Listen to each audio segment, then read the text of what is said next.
question and answer period. Do you guys have any questions for me? Yes. What progress has been made on this issue? Well, honestly, a lot of progress has been made considering that when special education first came to be, there was literally no such thing as mainstreaming, and all special education students were just clumped together in one classroom.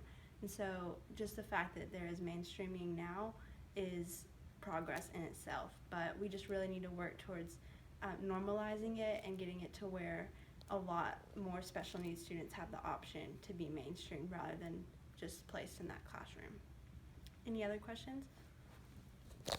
Yes, who chooses for the student between mainstreaming and self-contained? Well, usually that decision is based on the severity of their disability, and if they're just at a point where they have to be in a self-contained classroom, then their test results make that decision for them.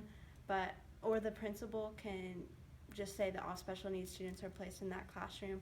But normally, if the parent wants them to be placed in that classroom, they can just push really hard and get them out of self-contained and into mainstreaming if they think that's what is best for the child. Any other questions? Is there a time when self-contained classroom is the only answer? Yeah, definitely. And that comes down to the point when being in a mainstream classroom is just detrimental to their education, and if they're not succeeding and just constantly failing, then they have to be kept in a self-contained classroom. So that goes back to, again, the severity of their disability along with just their ability to learn in a classroom other than a self-contained classroom.